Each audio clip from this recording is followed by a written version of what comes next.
How to fix Samsung Note 20 Ultra। Hang and restart problem. नमस्कार दोस्तों, स्वागत है आप सभी का तिकराज यूट्यूब चैनल पर। तो दोस्तों, आज की इस वीडियो पर मैं आपको बताऊंगा कि कैसे आप जो है अपने सैमसंग के डिवाइस पर हैंग और रीस्टार्ट प्रॉब्लम सॉल्व कैसे कर सकते हैं। यहाँ पे दोस्तों क्या होता है, जब हमारे डिवाइस ठीक है हैंग हो जाते हैं तो वो अपने आप रिस्टार्ट हो जाते हैं। ठीक है, इस तरीके का प्रॉब्लम है ये।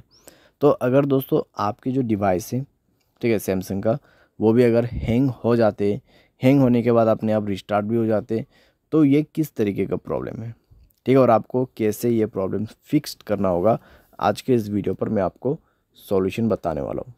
वीडियो को अंत तक देखिए, जो भी सॉल्यूशन मैं आपको बताऊँगा उसको फॉलो करें, आपका प्रॉब्लम सॉल्व हो जाएगा।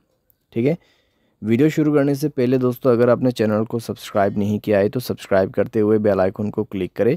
अगर आप ऑनलाइन पैसा कमाना चाहते हैं तो वीडियो डिस्क्रिप्शन पर आपको लिंक मिल जाएगा। किसी भी प्रॉब्लम के रिगार्डिंग पर आप हमें ट्विटर पर फॉलो करके मैसेज करें। तो चलिए दोस्तों, वीडियो शुरू करते हैं।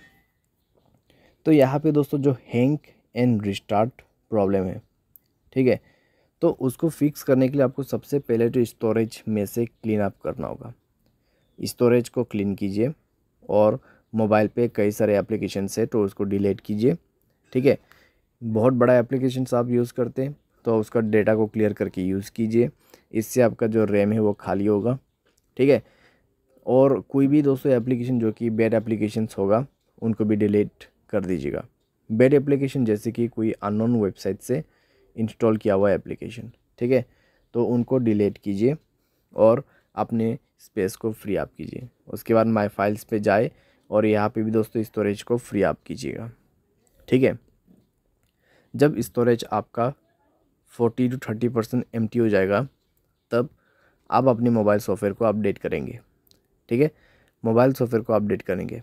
मोबाइल सॉफ्टवेयर अपडेट होने के साथ ही साथ आपका प्रॉब्लम सॉल्व हो जाएगा। ठीक है, तो हैंग और रिस्टार्ट का जो इशू है आप इसी तरीके से फिक्स कर सकते हैं। तो ये सॉल्यूशन को आप फॉलो करके देखिए, प्रॉब्लम सॉल्व हो जाना चाहिए। अगर सॉल्व हो जाता है तो अच्छी बात है।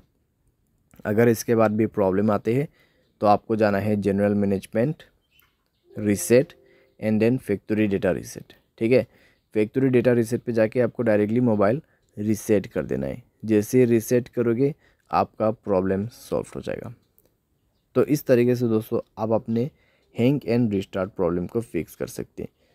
तो जितना भी मैंने आपको सॉल्यूशन बताया दोस्तों, उसी को फॉलो कीजिएगा तो आपका प्रॉब्लम सॉल्व हो जाएगा। आपको कोई भी दिक्कतें बाद में नहीं होगा। ठीक है, तो जो पॉसिबल सॉल्यूशन था मैंने आपको वही बताया, तो आप भी उसी को फॉलो कर लेना। उम्मीद करते हैं आपको ये वीडियो पसंद आया होगा।